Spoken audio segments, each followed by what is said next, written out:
Hey, what is up, guys? Tyler here with Secureteam. We've got some very interesting UFO captures, as well as the giveaway of the new microphone that we talked about in our last video. So be sure to stick around until the end, and we'll give you the details if you are looking to get your very own professional microphone and are wanting to start up your own YouTube endeavor. But first, we have some unfortunate news today. Now, if you guys didn't know, over the past year, we've been getting promises that a set of top-secret UFO X-Files, as they're being called, were going to be released by the Ministry of Defense, or MOD.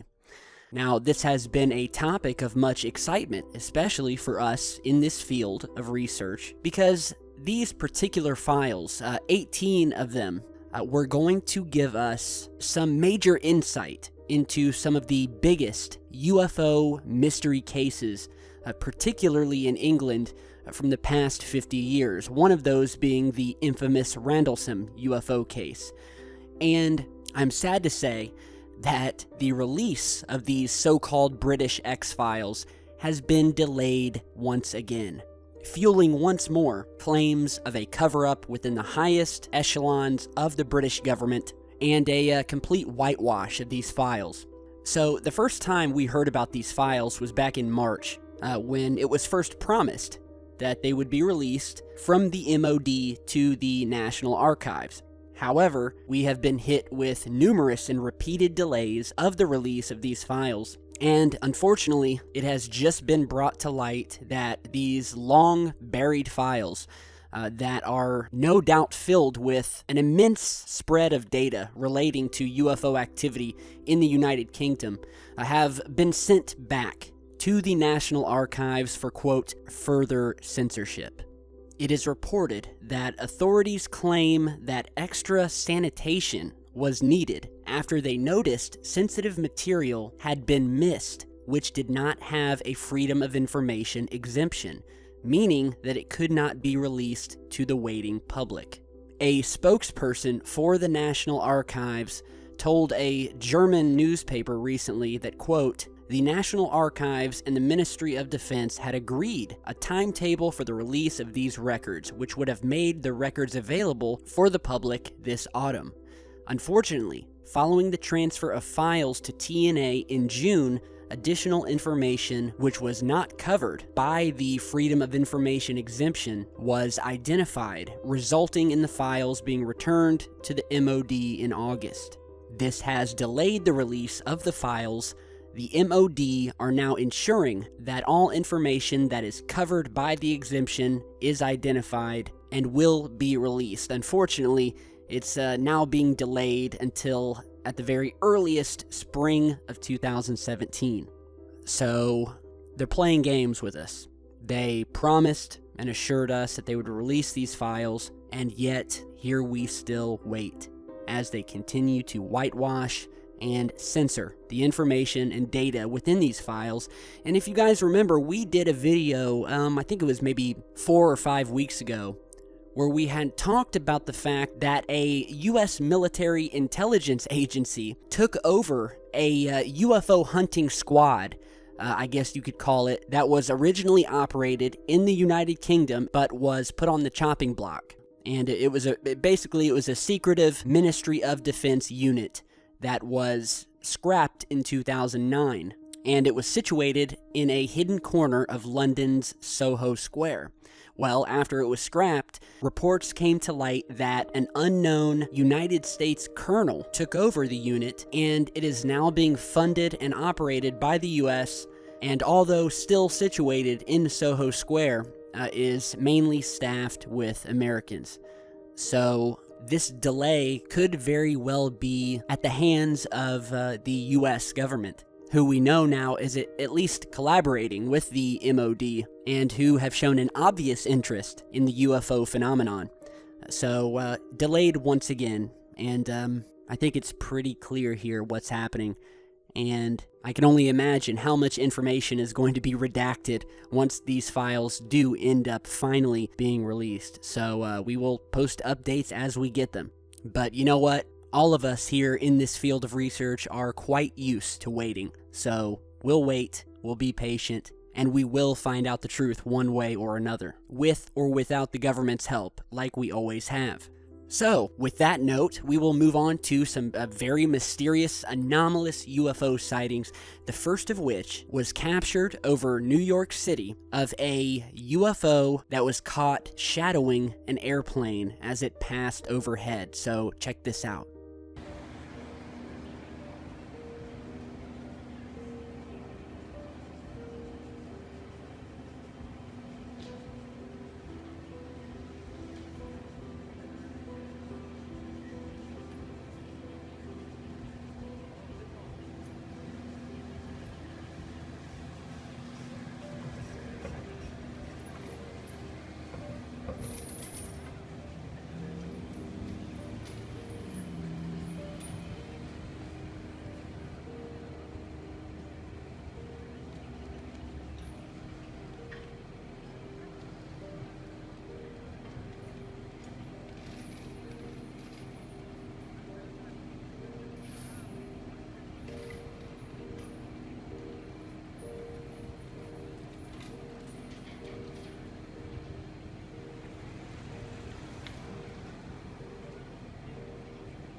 Alright, pretty amazing stuff. This was sent over by Chris K, who said that after he began watching our channel, he began sky watching, and a couple weeks ago noticed a strange dark UFO, unidentified object, sitting in the skies over Corona, Queens, New York.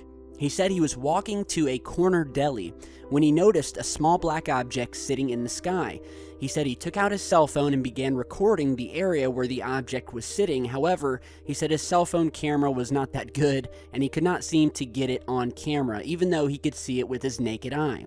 So then he said about 40 seconds later, he stopped recording and began walking to the store. When he looked up again, he noticed that the object had begun to move very quickly. He said it was at this point that the object started to follow a jet airliner that was passing by, and that's when he began once again recording and was actually able to get the UFO following this plane, as you're seeing in this footage here. It's extraordinary footage because, I mean, as you guys can see, we definitely have an object. It almost, I'd say compared to the plane, it would have to be at least the size of a car, if not bigger, following what looks like a passenger airliner. If you guys notice towards the end of the video, the object starts to slow down, grows further and further apart from the plane before disappearing into the clouds and going out of sight. And, yeah, just an amazing piece of video here. We're trying to give you the best angles and close-ups here, and we've seen this countless times before, where we have seen UFOs in all different shapes and forms, whether it's saucers, orbs, triangular ships, all that have been caught at one time or another following these planes. They have been sighted during various wars, including that of World War II, where they were given the name Foo Fighters by both US and German pilots who witnessed them. You're seeing some images of those here, which were, again, UFOs that would shadow and at some points almost as if they would play chicken with these aircraft during the war.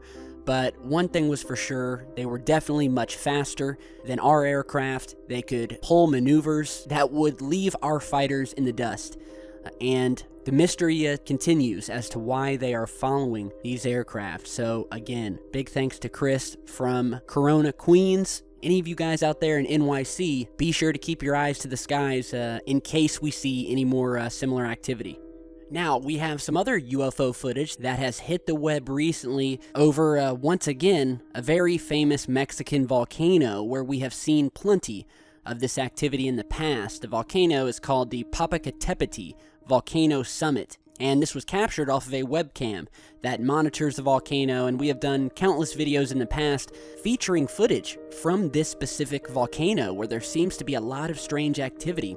So in this footage, we see a what looks like an almost shape-shifting object sitting above the volcano before it starts to move away. Here you're seeing some video analysis done by our friend and fellow UFO research channel, Finding UFOs. So be sure to head over and check out his channel if you guys want to see some more of his work and UFO sightings. The link's down below. So we have this UFO that was seen sitting atop this volcano. You're seeing some still images of that here. And it almost has a sort of a diamond shape to it, definitely reflective, almost metallic looking. And at one point, the object goes right and then immediately changes directions and goes back left, flying at a high rate of speed before vanishing from the webcam's frame of view. Now, as we show you these close-ups here, you get a few different shapes coming from this UFO. I wish we had a better resolution. Unfortunately, we don't. Another thing that was pointed out to me was that we possibly have another object caught sitting atop this volcano momentarily that was discovered by another UFO researcher by the name of StreetCap1, who also does some great work. That still image here, where we almost see what looks like a metallic saucer-like object sitting at the very top of this volcano momentarily. So, you know, we have a couple things happening in this video, but if you followed our channel, you know that we have posted numerous videos where we have seen cigar-shaped craft, black diamond-shaped craft. We're showing you some still images of those here. Objects flying into the mouth of the volcano and back out again. There's just a lot of mysterious things happening with these volcanoes. It brings up questions as to whether these volcanoes are being manipulated, if they are being controlled, if there is possibly an eruption that is being averted by these entities. But one thing I've learned is that whether we're watching volcanoes in Mexico, in Japan, in Brazil, I mean, it doesn't matter where we're watching, they all seem to, at one point or another, be visited by these unknown craft and objects. So, big thanks to Richard from Finding UFO as well as StreetCap1. Be sure to check out their channels on your way out. Now, lastly, we have found something very mysterious at the Groom Lake Military Complex, otherwise known as Area 51. Now, this was emailed over by Kyle Glasgow, who was looking over the area on Google Earth when he noticed a very strange formation that looked identical to what is known as the Eye of Horus. Now, if you guys don't know, the Eye of Horus is an ancient Egyptian symbol of protection, royal power, and good health. It is also known in the conspiracy world as the all-seeing eye, which is a widely held symbol of the Illuminati, as well as Freemasonry. One of the most common places where we see this symbol that has a lot of controversy behind it is within the pyramid on the $1 bill, which according to many people is a direct link to the Illuminati elites that are in control of our government behind the scenes, the people who wish to dominate the world and who belong to these secret societies. The all-seeing eye has also been witnessed in various subliminal messaging, from TV stations to commercials, famous actors and actresses who through various hand gestures have recreated the symbol of the all-seeing eye. Of course, many of you have probably heard about the connection that Hollywood has to the Illuminati and how it is purported that there are various actors and actresses who have sold their souls and who have become part of this secret Illuminati agenda in order to reach the levels of fame and prosperity that they have. So, the all-seeing eye is, in its simplest form, one of the most well-known symbols, probably the most well-known symbol linking back to these secret societies, going all the way back to ancient Egypt, and I find it very strange that here we are seeing what looks like the Eye of Horus in none other than Area 51. which I need not remind you is one of the most secretive government bases purported to house alien technology as well as alien beings within its confines. So not only do we have this shape here that looks very similar to the all-seeing eye or the Eye of Horus, but it is also within a triangle. If you zoom out here, you can see the eye and you can see the triangle that lies around it. So again, we sort of have this very similar picture to the $1 bill. Now, what is also known is that not too far from this eye here, we have a pyramid that for some unknown reason was built, and even stranger, you'll notice that the pyramid here is missing its pointed top, just like the pyramid in the $1 bill that we see every single day. So, what we have here is a collection of symbols that are identical to what can be found on the $1 bill. We have the all-seeing eye, we have the triangle that's wrapping around it, and we have the pyramid with the flat top. And last but not least, it's in the middle of Area 51. So, could this be a coincidence? And by the way, the Eye of Horus has also been found on Mars, as you're seeing in this image here. And as you're looking at it, you can see how nearly identical it is to this side-by-side comparison showing the actual Eye of Horus. To go back even further, has also been found to be drawn in ancient cave paintings, which you're seeing here. So as you're looking at this Mars image and then comparing it to this cave painting here, look at the similarities. And again, there are many ancient Egyptian symbols that we have found on Mars, from the pyramids in Cydonia, to the face on Mars, to the Eye of Horus here.